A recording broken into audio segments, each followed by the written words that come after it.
저는 영화교회를 천수답이라고 부릅니다. 저 밑에 물된 동산에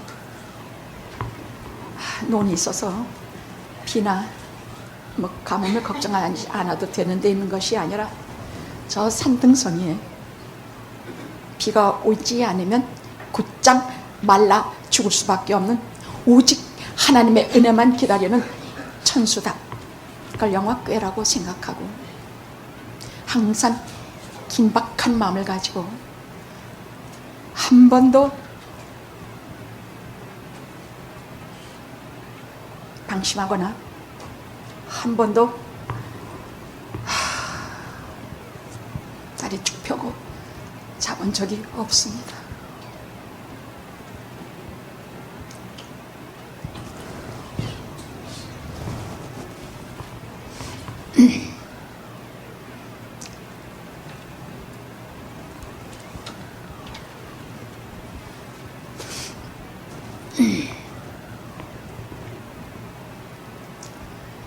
제가 아침에 오면서 장로님께 물어봤습니다. 우리 교회가 27년 전에 비해서 많이 업그레이드 됐습니까? 저는 농부가 씨를 뿌리고 비가 오지 않을까, 싹이 나지 아니할까. 그러나 진정한 농부는 밭을 탓하지 않습니다. 농부는 자기의 실력 없음과 자기의 부족함을 절감하기 때문에 항상 아슬아슬한 질문이 나오는 것입니다. 근데 천만 뜻밖에도 장로님, 물론이지요. 물론이지요. 제가 너무 반가워서 그때나 지금이나 똑같다. 그때 처음 영화교회가 세워질 때에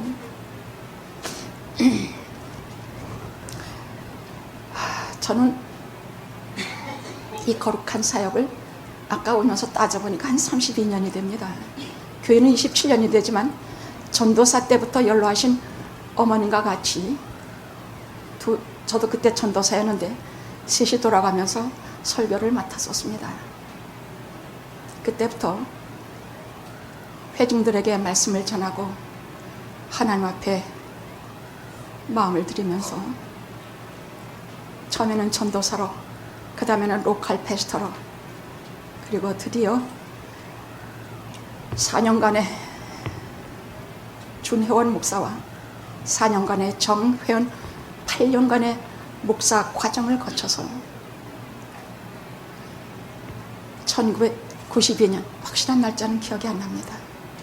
오늘 6월 30 영화교회가 제대로 서게 됐습니다.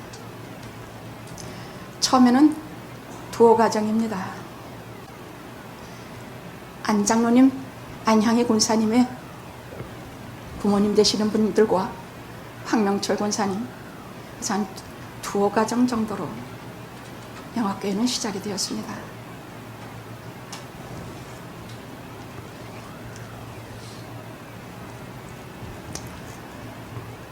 두 분 다 집사님도 아니고 말 그대로 그냥 교회 나오면 나오시고 들어가시면 들어가시고 그 훌륭한 의사, 박사, 검사, 장로, 권사 거의 없었습니다.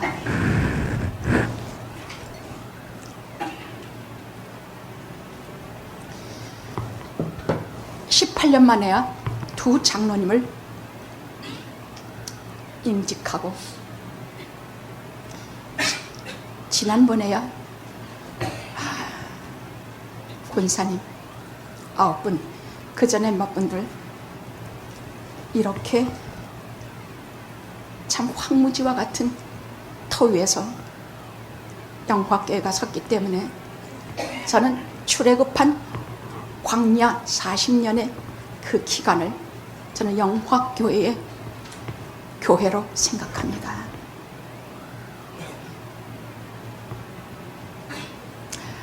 우리가 하는 것은 하나도 없습니다. 회중들은 성도님이라 부르기도 부끄럽습니다.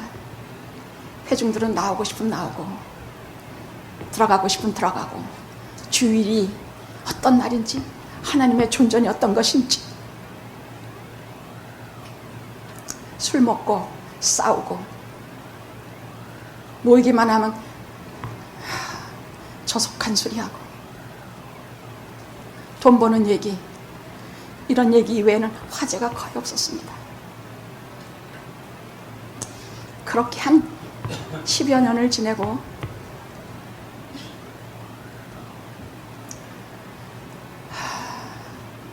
그동안 전 뭘 했느냐,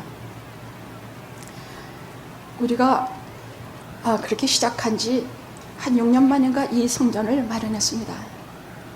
그때는 교회를 기도하고 싶고 성경 공부하고 싶어도 교회 터를 빌려주지 않아서 여기 가서 하고 저기 가서 하고, 산상 수련회는 걸핏하면 올라가고 그렇게 기도했습니다. 이 교회가 마련된 날로부터 제 자리는 여기 지정석입니다. 감히 여기 올라와서 기도 못 해보고 어디 여기 감히 올라와서 기도해봅니까? 여기도 누가 방석 하나 깔아주더라. 그 방석을 이마에 대고 안에 성경책을 이마에 대고 제가 간구한 것은 딱 두 가지였습니다. 지금의 이 교회와 우리 교회뿐만이 아니라 이 세상에 속한 수많은 교회들이 너무나 잘못된 방향으로 가고 있나이다. 이것을 고칠 수 있는 것은 딱 하나밖에 없사오니 특단의 조치, 부흥을 주시옵소서. 사람을 끌어모으려고 북치고 나팔치고 장구치는 그런 부흥이 아니라 하나님이 실제로 그의 백성을 찾아오셔서 이 속에 임재하셔서 이 속에 사람들이 깜짝 놀라가지고 내가 이거 꿈에도 몰랐구나, 살아계신 하나님이 계시는 줄 꿈에도 몰랐구나, 이분이 우리 가운데 계셔서 한 사람 한 사람 스치고 지나가시면서 만지시고 수술하시면서 깨우치시며 그 속에 있는 모든 것을 때리시면서 하나님이 얼마나 두려웠고 하나님의 영광이 얼마나 거룩한지 눈으로 보게 되는 날을 기도합니다. 지금까지 우리가 구한 것은 내가 잘 사는 것, 내 몸이 건강한 것, 내 자식이 잘 되는 것만은 구했지만은 부흥이 오는 순간에는 그것은 다 사라집니다. 그때는 오직 하나님의 영광, 오직 하나님만이 살아계시는 애, 내 아버지 하나님의 이름, 절대로 이 땅에서 그 이름이 더럽혀지지 아니하는 자존심, 내 아버지의 거룩함, 이것을 구하게 하옵소서.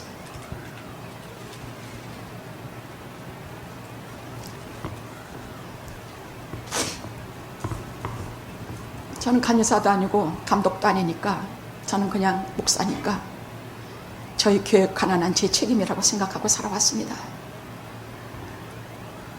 주님께서 저를 믿어주셔서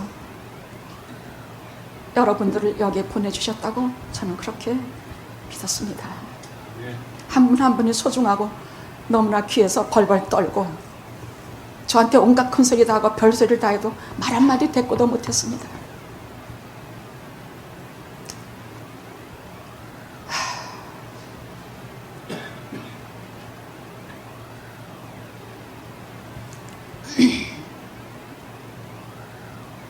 어디가 아픈가?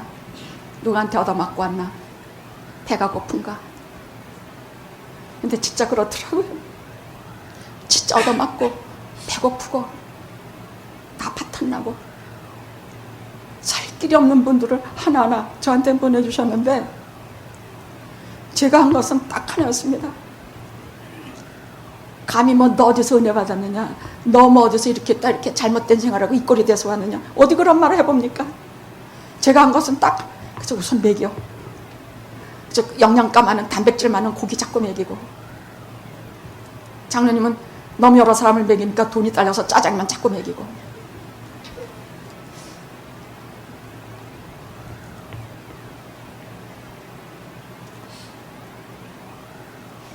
왜 돌아보는가? 푸념하려고 돌아봅니까? 아닙니다. 하나님의 역사를 얘기하려고 합니다. 지금 우리가 뭐가 많이 달라졌는데요. 장로님이 첫째 꼽으신 게 예배에 대한 태도를 꼽으셨습니다. 예배에 대한 태도가 전에는 나오면 나고 말면 말고, 그때는 토요일이면 다 전화해야 돼. 제가 전화 안 하면 안 와. 전부 전화해야 돼. 그러니 목이 지금 거저먹게 해요. 지금 속장님들이 다 연락하세요. 예배에 대한 태도?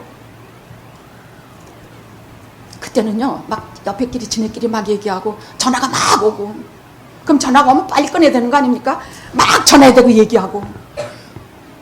한 번은 야외를 가는데 뭐 땅이 젖었대나 어쨌대나 한참 지금 말씀 중인데 모두 와 일어나서 막 떠들고 일로 가고 가지고 있던 게 뭡니까? 하마터면 큰일 날 뻔해서 성경책을 땅바닥에 던질 뻔했습니다. 제가 한 번씩 무지무지 화를 낼 때가 있어요. 그건 제 개인적인 감정이 아닙니다. 하나님 앞에 옳지 않은 이 회중을, 하나님 앞에 이 폐역한 회중을, 하나님 앞에 주연 줄 모르는 이 회중을 어찌하오리까?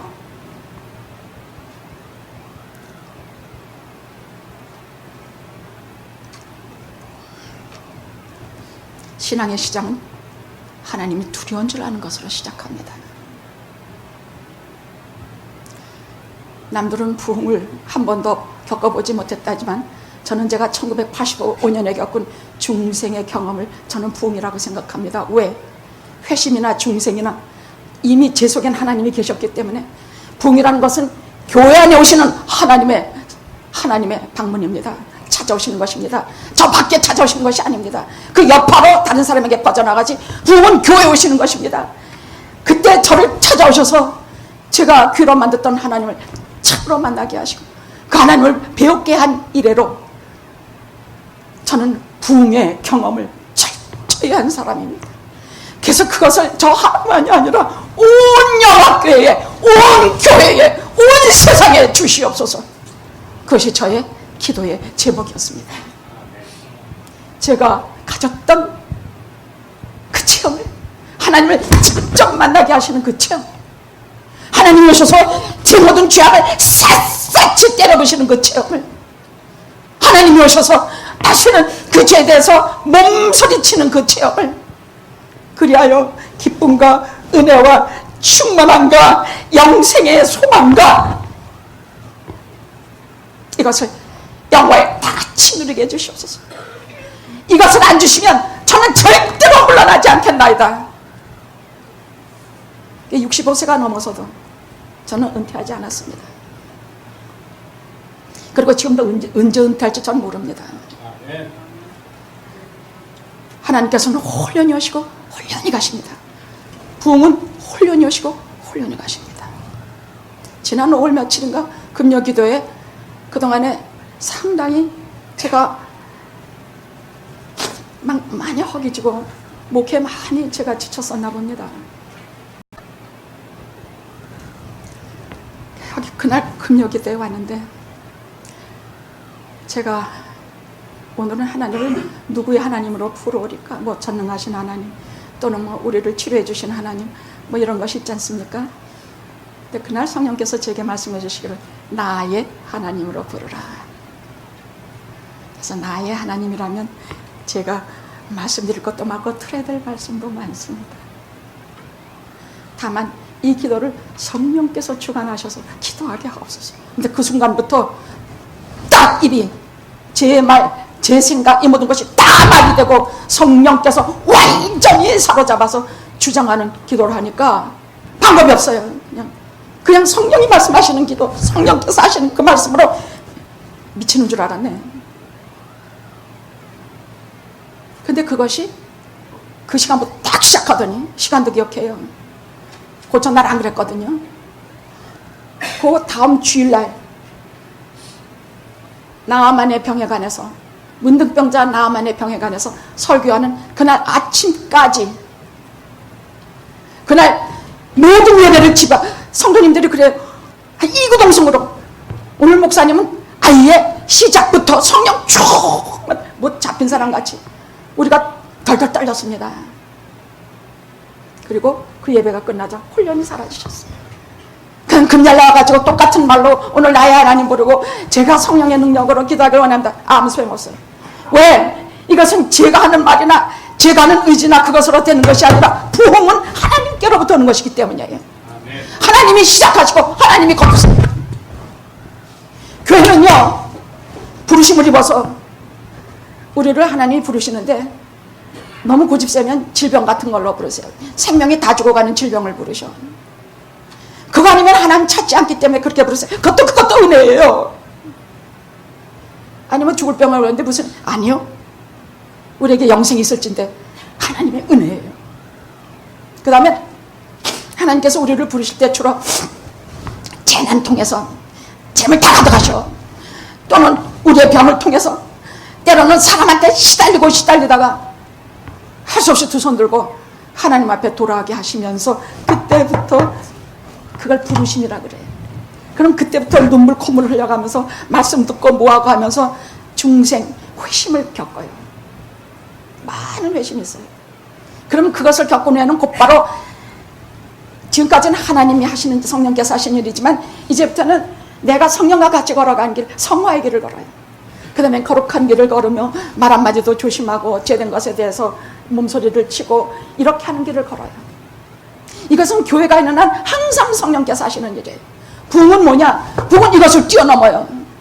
이것은 항상 있는데, 예를 들어 이 역사, 회개하는 역사, 하나님 앞에 돌아오는 역사, 이런 성령이 오셔도 거기에 대해서 무반응이고 듣지도 않고 딴짓들이나 하고 쌈질들이나 하고 하시면은 교회가 쇠퇴하고 잘못돼요. 교회가 침체에 들어가게 되면 여기 목사 설교가 힘이 하나도 없어. 무슨 말 하는지 자기도 몰라. 교인들이 듣고도 하나도 영이 살아나는 사람이 하나도 없어. 내 생활에 대해서 힘을 받는 사람도 없어. 목사의 설교는 그냥 형식적이야. 그냥 무슨 이래야 됩니다, 저래야 됩니다. 제가 제일 싫어하는 설교가 바울처럼 섬겨야 됩니다, 바울처럼 회개해야 됩니다. 무슨 누군 그러고 싶지 않냐? 내가 제일 싫어하는 설교야. 회개가 뭔지, 우리가 왜 성령을 왜 바울처럼 살아야 되는지 그 원인을 얘기해주고 그것이 하나님의 사역임을 알려주며 그 사역을 우리가 하려면 하나님의 말씀을 감성 깊게 들어서 영원히 깨야 된다는 얘기예요. 저는 주로 설교 그렇게 해요.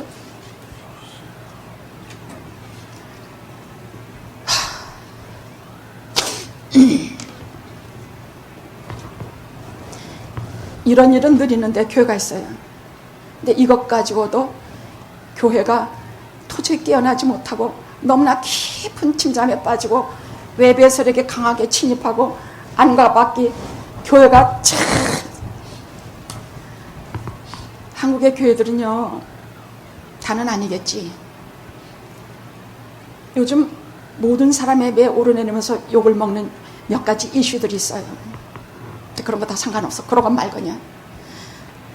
여기에 부흥의 큰 단비를 한번 내려주시면, 지금까지 돈만 밝히고 교회가 모이기만 하면 쌈만 하고 교회 지도자들은 어떻게 하면 돈을 더 많이 긁고 사람들의 머릿수를 더 많이 붉혀서 우리 교회가 최고 이름을 날릴까 하는 모든 것이 진짜 부끄러워져. 깊은 죄의식에 들어가고, 그러면 제일 문제가 되는 것이 하나님과 나 사이가 되어버려. 내가 하나님 앞에서 어떤 존재가 되느냐, 하나님은 나를 어떻게 보시느냐, 저 사람 볼 것 하나도 없어. 그냥 하나님이 나를 어떻게 보실까. 그럼 나를 하나님의 눈으로 봐봤자 더러움과 죄와 범죄와, 그럼 방법이 없어. 날 불쌍히 여겨주시옵소서.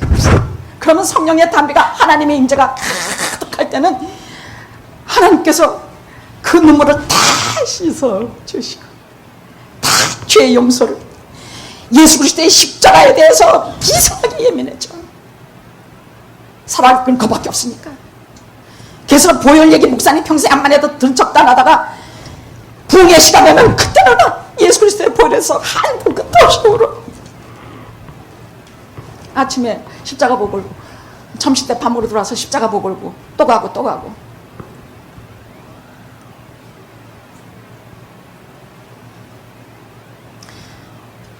부흥은요 아주 특별한 것이에요. 교회사에 있어서 언제나 매일 부흥이 있었던 거 아니에요. 한국에는 1909년에 평양 대부흥성회가 있었어요. 그때 주신 은혜는 설명할 길이 없어요. 장로 하나가 과부의 돈 100원은 그때 떼먹었대요. 그런데 그 부흥성회가 시작이 되는데 일주일간 아무 성령의 은혜가 없으니까 맨 마지막 날 그 장로가, 조만식 장로라고 하죠, 떼굴떼굴 부르면서 울었대요. 그걸 회개하면서 울었대요. 성령의 역사예요. 그러니까 그때부터 떼굴떼굴 굴면서 내가 100원 떼먹어, 요즘 말하면 한 10만 원 되나, 떼굴떼굴 굴으면서 울기 시작하면서 그때부터 평양에서 무지무지한 부흥이 일어나기 시작하고 성령의 불길이 타오르기 시작하고 하나님의 두려움과, 여러분 복음전도 집회하고는 전혀 달라요. 복음전도 집회는 사람들이 기획하는 것이에요. 복음전도 집회는 말하면서 낄낄거리고 농담도 하고 뭐 이렇게 하면서 주거니 받거니 꼴값들 떨지만, 부흥은, 죄송해요, 또 잘못 말했습니까? 저는 가끔 격하면요 선한 말들이 막 튀어나와요. 미안합니다. 안 그러려고 애쓰는데도 저는 평소에 그런 말 전혀 안 쓰거든요. 격하게 튀어나와요.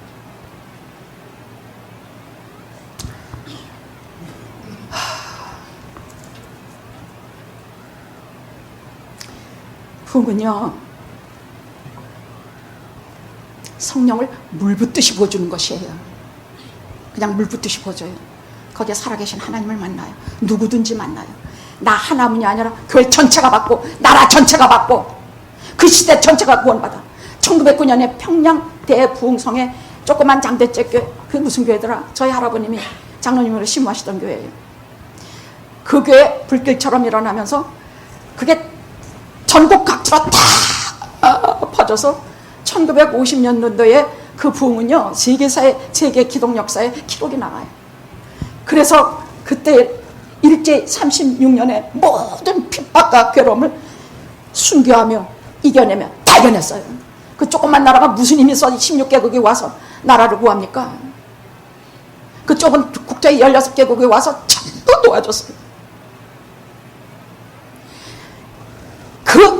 그 사람들 기록을 보면 인분 냄새밖에 없고, 어디나 귀신 섬기는 목 같은 나라에 우리가 왜 이 젊은 피로 와서 죽게 되는지 모르겠다는 기록을 제가 수도 없이 봐요.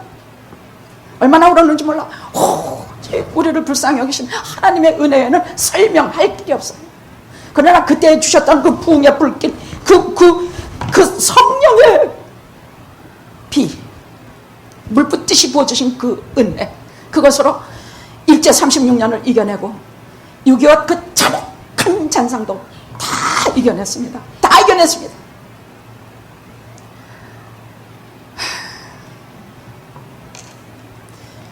이승만, 박정희 그것이 아니에요. 그 사람들이 하나님 사용하셔서 한국을 많이 소생시키시지만 진짜는 숨어있는 모든 교회의 기독교인들이에요. 하나님께서 그들을 통해서 나라를 살리셨고 지금도 살리고 계시고, 이 미국 땅도 영화교회 숨은 자들 때문에 살리고 계십니다. 제 말이 진짜인지 아닌지 보시게 될 것입니다. 여러분들이 타락하면 LA도 소망이 없어요.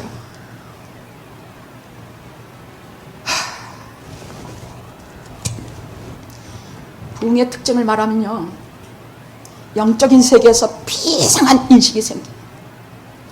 지금까지 영적인 세계하면 우리가 눈에 보이는 세계는 그냥 눈에 보이는 세계예요. 우리 육신이 풀과 같이 쓰러지면 그 꽃의 영광도 다 쓰러지는 정말 아무것도 아닌 비애와 허무의 세계입니다.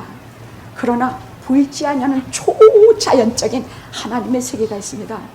모든 좋은 것은 다 여기에서 오며 모든 영원한 것은 다 여기에서 오고 우리를 살리는 모든 생명의 근원이 여기에서 옵니다. 그러면 우리가 하나님 앞에 이 죄인들이 못 나갑니다. 하나님 앞엔 절대로 우리가 못 나가는데 하나님께서 그 아들을 보내셔서 십자가에서 내 죄를 다 탕감하게 하셔서 그걸 믿는 자들은 누구든지 전능하신 하나님의 보좌에 담대히 나갈 힘을 주십니다. 아멘. 그래서 저는 기도할 때요, 여러분들이 아니 그 뭐 웬만한 감기 뭐 이런 거다 아니고 무슨 암이다 뭐다 할 때에 어떤 기도를 하느냐. 주여, 이제부터 제가 드리는 기도, 이 땅에서 몇 마디 하고 공중으로 사라지는 기도가 되지 않게 하시고, 예수 그리스도의 보혈을 의지하여 담대히 하나님의 전에 나아가오니 그 보좌에서 다 회복해 주시고 그 보좌에만 올려지는 기록이 되고 하나님이 친히 쓰시는 그러한 기도가 되게 하옵소서. 그래서 저는 기도하면 들어주실 것으로 믿으며, 아니라고 하셔도 졸르고, 금방 안 열어줘도 또 졸르고 또 매달리고, 제가 잘하는 거 하나 있는데 포기하지 않는 것입니다. 끝까지 우리 영업계 성도님들의 가난은 저는 절대 포기하지 않습니다. 해본 적이 없습니다. 영적인 것에 또렷하게 이상하게 감성이 강해져요. 무엇을 특별히 깨달으냐? 하나님의 거룩하심을 깨달아. 어디다 대고 까불고 웃고, 어디다 대고 예배 시간에 농담하고 그러는가? 아니야. 저는 예배 시간에 여러분과 이렇게 대화를 나누면서 그렇게 해요.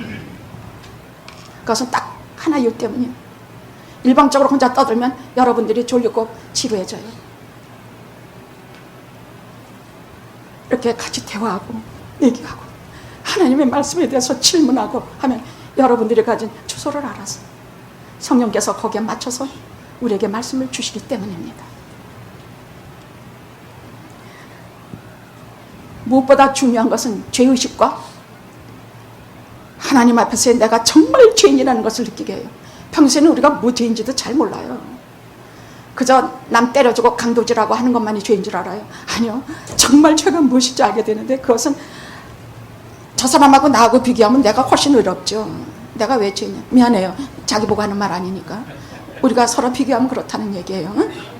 근데 내가 저보다 의롭다고 자랑하면 네가 뭔데 이렇게 나오는 거예요. 그래서 응?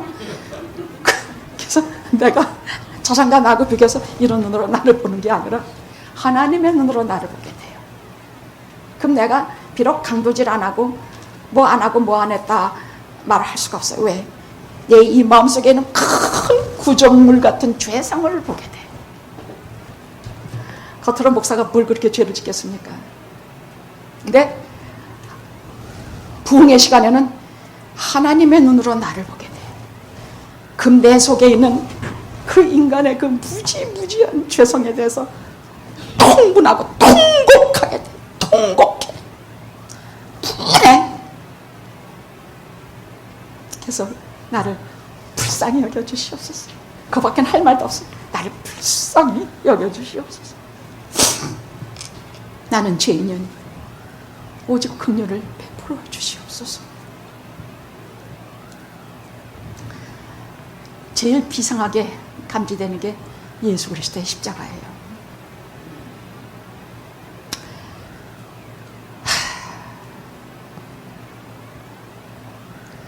미투 사건이 일어났을 때에 여성이라면 한 번씩 다 겪는 일들이에요. 많이 겪어요.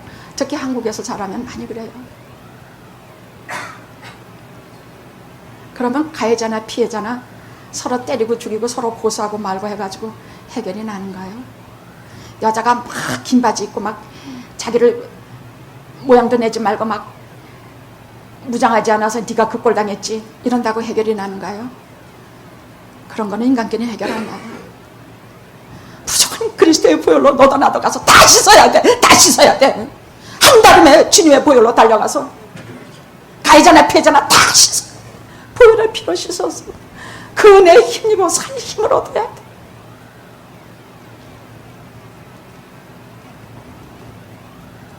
부흥이란 것은 땅 위에 임하는 하늘의 날들이요, 교회 안에 역사하시는 하나님이 자기 백성을 찾아오셔서 기름 부음, 성령의 부름을 가득 주시는 것을 부흥이라고 합니다.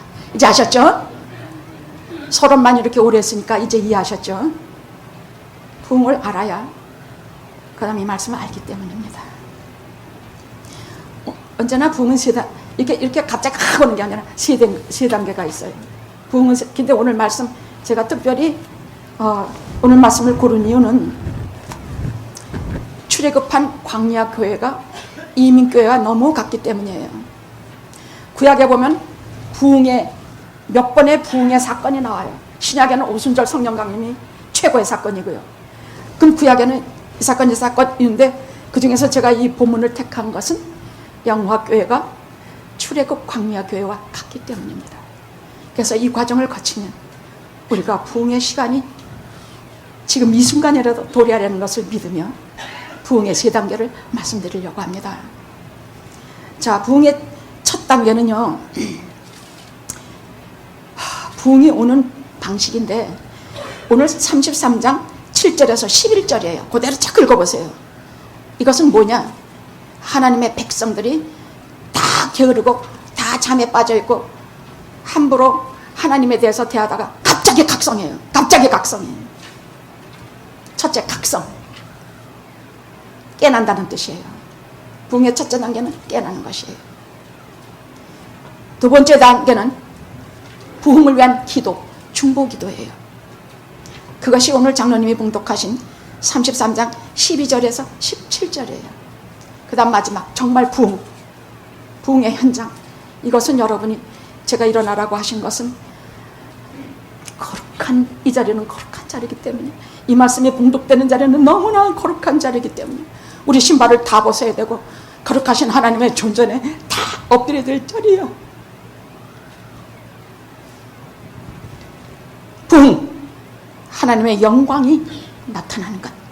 이것이 오늘 제가 우리 회중이 다 같이 봉독한 33장 18절에서 23절에 있는 말씀입니다. 자, 부흥이 오는 방식에서 첫 번째가 각성이라고 했어요. 이 각성은 어떻게 해서 이 사람들이 각성하게 되느냐? 여러분 출애굽기 32장에 보면 이스라엘의 역사에서 가장 타락한 사건 중에 하나의 기록이 나와요. 무엇인가? 모세가 하나님께서 율법을 주겠다, 십계명을 주겠다. 즉 여러분들에게 하나님이 직접 써주신 것은 십계명밖에 없어요. 다른 거는 다 사람들을 사용하셔서 기록한 것이에요. 근데 십계명만은 하나님께서 친히 그 손으로 써주신 것이에요. 그걸 받으러 호렙산에 올라가서 40일을 먹지도 않고 자지도 않고 그냥 모세하고 하나님하고 대면하여 지금 모든 믿는 자들의 기초가 되는 십계명의 율법 작업을 하고 계셨어요. 근데 아래에서 그게 40일 걸렸다 그랬어요. 자, 40일 동안 이 사람들이 모세가 없다. 모세가 없다. 이 말은 무슨 말이냐? 우리는 야훼 하나님이 우린 익숙하지 않아. 우린 그런 하나님 별로야. 아니 맨날 뭐 하지 말라. 뭐 그런 뭐 술 먹고 춤추고 난리도 못 부리게 하고 또 서로 맞아서 가지고 뽀뽀하고 이런 것도 못하게 하고 너무 거룩하고 너무 그런 야훼 하나님 우린 잘 몰라. 조상에게 들었는지 모르지만 우리가 애굽에서 430년간 섬겼던 하나님은 저것들이 섬겼던 무슨 송아지 금송아지 무슨 온갖 여러분 이 땅에서 정말로 해서는 안 되는 일이 우상숭배예요. 그건 기본적으로 하나님께 복을 못 받아요. 마음속에는 모든 원시신앙, 샤머니즘, 무당신앙, 자기가 무슨 뭐 도산화된 것 같이 까부는 거 이것 가지고는 절대로 우리 마음속에 성령이 안 오세요. 왜냐하면 두 개의 신이 있으면 하나님 왜 하나님이 오시겠느냐? 하나님이 유일신 하나님이신데 나 외에 네 개의 다른 신을 두지 말라. 일계명이에요. 마음속에 무슨 이상한 소리 하는 거 절대로 그만하세요. 전에 어떤 교우님은요, 그 나이 드신 어른이었어요. 초창기 영화교회 때 하루는 교인들 다 새벽 기도 끝나서 저는 기진맥진 나가지고 나오는데 나는 다 봅니다. 그러니까 사람들이 귀가 쫑긋해서 뭘 보는데요. 저 여자가 불륜하는지 저 사람이 돈을 얼마 떼먹었는지 저는 다 보입니다. 이러세요 권사님. 저는 그때나 지금이나 변함없이 엄해요. 그런 일은 절대로 안 봐줘요. 이러세요. 성경을 자세히 보십시오. 성령께서 하신 일은 내 죄를 보게 하시지 남의 죄를 보게 하는 거 없습니다. 남의 죄를 보게 하는 것은 특별한 사도들에게 주신 하나님의 권능이에요. 당신이 이렇게 권사가 무슨 이 사람의 죄 저 사람의 죄를 봅니까? 당신의 눈이 그렇게 남의 죄를 보는데 혈안이 됐기 때문에 그런 것만 보이는 것입니다. 다시는 그딸 입에도 내지 마십시오. 그 다음부터는 우리 교회에 절대로 그딸 말하는 사람 없어요. 그런 말 하려고만 하면 제 눈치 슬슬 보면서 못해요. 그래서 또 한 여성분은요, 많이 병약하고 아픈데 하루는 이 사람한테 전화 걸어서 너 오늘 조심해야 되겠다. 어젯밤 꿈에 어떤 뭐 어쩌고 저쩌고. 어떤 날은 저한테도 전화해요. 목사님 오늘 조심하셔야 되겠어요. 뭐 어떻습니다. 입담으로 제가 이래서 센 말이 나오게 돼 있죠. 입담으로 까불지 마. 얼마나 사람들이 불안해합니까? 아무것도 아닌 일을 얼마나 사람을 불안하게 합니까? 이런 것이 다 우상숭배입니다. 우상숭배는 하나님을 섬기지 않고 나를 섬기는 것이 우상숭배예요. 그럼 내가 원하는 거 무슨 금송아지 뭐 있다. 근데 모세가 40일 동안 없으니까 이때다 하고 그냥 아론을 시켜서 금송아지를 하나 만들어요. 자기들 나올 때 애굽에서 다 탈취한 금부치니 뭐니 이런 거 다 떼가지고 녹여가지고 금송아지를 하나 크게 만들어서 이게 우리를 애굽에서 인도하는 신이다 하면서 춤추고 먹고 마시고 까불고 물란하고 별짓들을 다 하고 있을 때에 모세가 내려다 그 꼴을 봤, 그 깜찍깜찍한 꼴을 봤어요. 하나님의 눈으로 그런 것을 보면요, 배은망덕도 보통 배은망덕이 아니요. 하나님의 눈으로 보면 이것들은 지옥에 처박혀서 쫙 바닥까지 처박힐 인간들이야. 이런 건 계속 계시록에 보면 우상 숭배하는 자는 지옥에 떨어지는 제1조건이에요. 얼마나 무서운 일인 줄 알고 그런 거 함부로 하시고 점 보시고 뭐 점수가 쫓아다니고 하십시오. 그래서 초반절에 보면 모세가 우리가 저들이 큰 죄를 범해서 금송아지를 만들고 그렇게 했사오니 하부하시면 사여 주옵소서. 우리가 조금 이따 다시 기도합니다. 만약에 저들을 사여 주시지 않으면 제 생명을 당신의 책에서 제하여 주시옵소서. 저들의 생명과 나의 생명을 맞바꿔 달라는 얘기예요. 맞바꿔 달라는 얘기예요. 그러니까 하나님께서 뭐라 그러시는가? 내가 너희 백성하고 약속하기를 적과 끓이 흐르는 가나안 목조로 데리고 가기로 약속했다. 그래서 내가 말하는데 내가 천사 보내줄게. 또 다른 것도 보내줄게. 그러니까 네가 저들을 이끌고 가나안으로 올라가라. 나는 너와 함께 가지 않겠다. 그리고 뭐가 사라졌느냐? 즉시로 구름기둥과 불기둥이 사라져버리고 말았어. 불기둥과 구름기둥은 광야 40년 동안에 저들을 보호하고 낮에는 타죽을새가 보호하고 밤에는 짐승과 사나운 것과 추위에서 보호하고 하나님께서 전부 책임져 주시겠다는 약속, 하나님이 너와 함께 하겠다는 징표란 말이야. 근데 그게 없어져 버렸어. 그러니까 진짜 저들이 놀랐어요. 하나님 우습게 알았거든. 지네들이 말만 하면 다 들어주고 말만 하면 이래라 저래라 함부로 하나님한테 요구하고 말하고 이러면 다 되는 줄 알았더니 하나님의 무서움을 뼈저리게 느낀 순간이야. 다 버리면 광야에서 죽지, 다 멸절해버리지 방법이 있습니까? 저는 이런 일이 있을까봐 영화교회 27년 동안에 진짜 눈 한 번 제대로 편히 누워서 자긴 잤지. 근데 다 이렇게 하고 그냥 다 잊어먹고 펑 잠들고 못 그려봤습니다. 우리 교인들이 어디 가서 점수를 보지 않나? 우리 교인들이 어디 가서 PPR을 놓있지 않나? 우리 교인들이 하나님 앞에 뭐 범죄하는 것이 있는가? 뭐한 것이 있는가? 한 번은 그러니까 우리 교인 중에 하나가 보니까 무슨 지가 이제부터 무당이 되겠다고 막 연습을 한다고 그 아파트 주인이 저한테 전화가 왔더라고. 쌀을 막 뿌리고 난리를 부린대. 근데 그 사람이 저를 참 사랑하는 사람이라고요. 그래서 신발을 거꾸로 신고 쫓아가서 야, 너 이렇게 하면 너 큰일 나. 너 죽는 줄 몰라. 너 왜 이래? 너 이게 무슨 짓이야? 쌀통이고 뭐고 다 발로 깨버리고 그 손을 잡아 끌고 그 자리에서 아파트 다 받고. 제가 어떻게 편히 잠들 수 있겠습니까? 하나님 앞에 이것을 중보기도로 합니다. 다른 사람을 위해서, 다른 사람의 죄를 위해서 드리는 기도를 중보기도로 합니다. 모세는 2번이나 중보기도를 합니다. 근데 오늘 4절에 보면 이제 드디어 부흥의 첫 단계 각성이 나와요. 4절 한번 다 같이 읽어봅시다. 4절.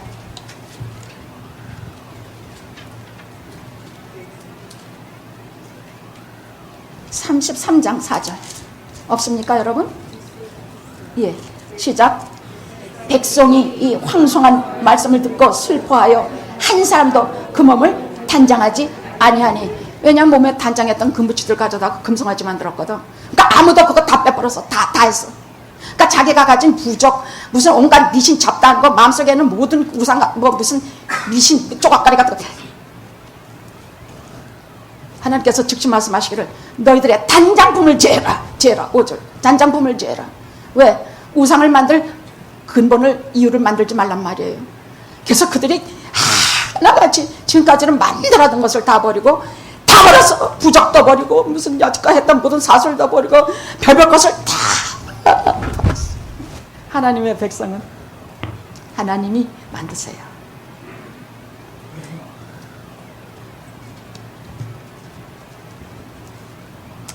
그럼 모세는 따로 회막을, 여기서부터 밖에 하나님을 만나는 장소로 회막을 따로 만들어요. 그래서 거기 들어가서 밤낮으로 기도하는데, 백성들이 그것을 보면서 문을 항상 열어놓으니까 다 같이 따라 들어가서 모세와 함께 같이 하나님 앞에 죄사함을 기도하고 하나님께. 여러분, 교회가 뭔지 아십니까? 교회는 하나님이 우리를 만나주시는 장소예요. 왜 예배를 드리느냐? 하나님이 말씀을 통해서 우리를 만나주시는 시간이에요. 왜 예배를 게을리지 아니해야 되느냐? 하나님 말씀 한 주만 못 들으면 그 다음부터는 안 믿는 사람 같이 돼요. 그래요, 안 그래요? 한 주만 빠져보세요. 내가 믿는 사람인지 아닌지 몰라요. 4주까지 빠져봐. 지 맘대로 하고 돌아다니면서 내가 언제 기도를 드렸던가도 몰라요.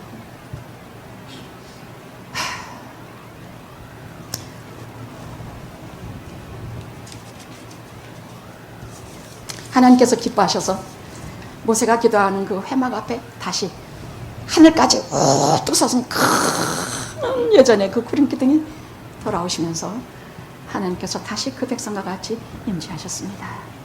중보기도는 사람을 살리고 가정을 살리고 교회와 이 세상을 살립니다. 두 번째 단계는 부흥을 위한 기도예요. 부흥을 위한 기도는 12절에서 17절까지입니다. 이렇게 단계별로 잘 보셔야 됩니다. 이런 거 다 가졌는데도 모세가 만족하지 않아요. 왜? 언제건 이 백성들이 다시 돌아서서 또 금송아지 또 만들 걸 알거든. 근데 그보다 더 특단의 조처가 필요하니까 하나님께 더 기도해요.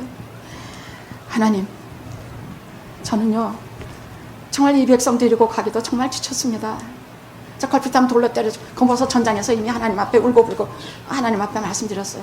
여기서 드리는 기도는요, 하나님, 제게 특단의 영광을 보여주시옵소서.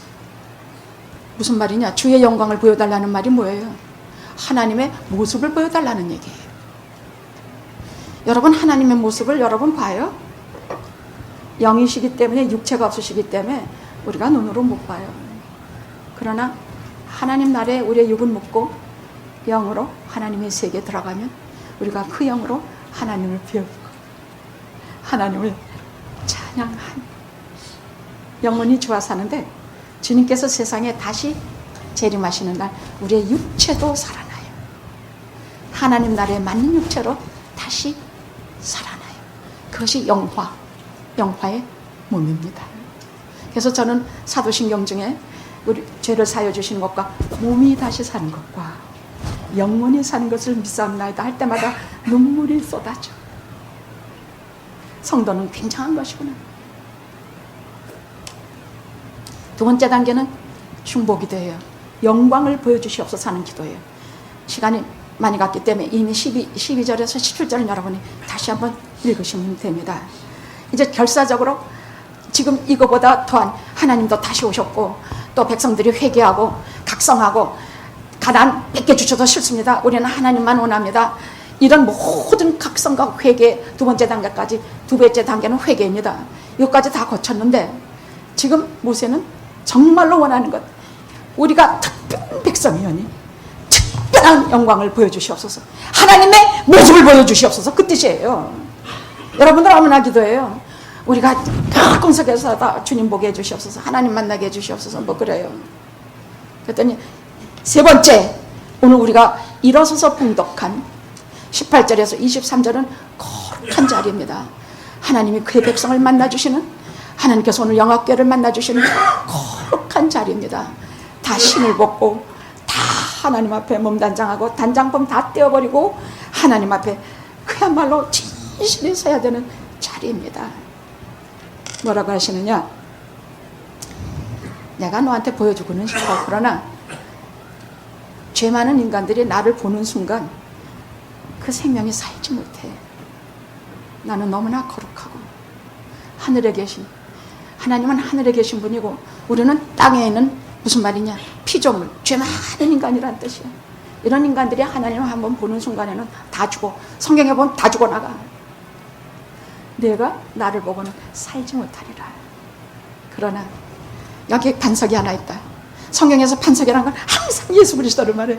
비바람이 치고 온갖 꽃이 우박이 쏟아져서 절대로 무너지지 않은 반석, 예수 그리스도를 말해요. 내가 이 반석 위에 서라. 영화교회요, 오늘 이 반석 위에 서십시오. 예수 그리스도의 보혈 흘린 자리에 서십시오. 내가 지날 때에 너를 그 바위 틈새에 넣고 내 손으로 덮으리니 내가 내 얼굴은 보지 못하고 내 등을 볼 것이라. 출애굽기 33장은 정말 위대한 장이에요.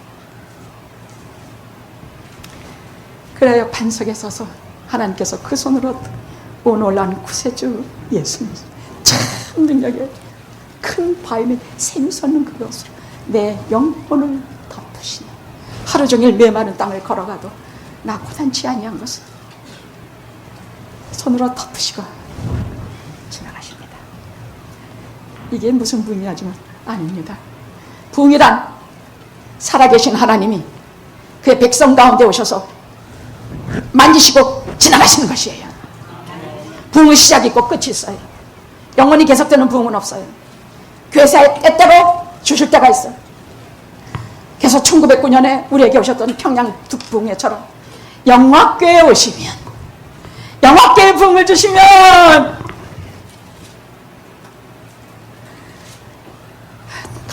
가당하겠습니까? 하나님, 건방지다고 하지 않겠습니까? 뻔뻔하다고 하지 않겠습니까? 그리하여도 하겠습니다. 기도하겠습니다. 오셔서 우리 가운데 지나가시옵소서. 그 등이라도 보여주시옵소서. 등을 보인단 말은 그 영광의 그 어떤 그 본체인 그 영광의 본체는 못 보고 그 영광의 후미진 것, 그 영광의 그 이런 것을 한 자락만 본다는 뜻이에요. 그러나 분명히 하나님의 영광을 보았어. 우리가 이 은혜를 주시면, 그럼 그때 사람들은 죄에 대해서 흐느껴 울고 용서받은 은혜에 대해서 감사하며 오직 하나님의 영광만을 구하는 은혜가 사무치게 돼요. 그러면 부흥이 오지 않은 날들 어떻게? 그래도 부흥 구하십시오. 아셨죠? 여전히 부르심을 따라 응답하고 하나님께 돌아오고 중생하고 회개하고 거룩한 성화계를 계속 걸으십시오. 그러나 이것 가지고 때때로 지치고 침체에 빠질 때마다 제가 구하는 것, 부흥을 구하십시오. 영화교회가 오셔서 영화의 부흥을 주시옵소서. 우리를 살리시고 세잔해진 육체와 영혼을 살려주시옵소서. 은혜의 성령의 기름을 가득 부어주시옵소서.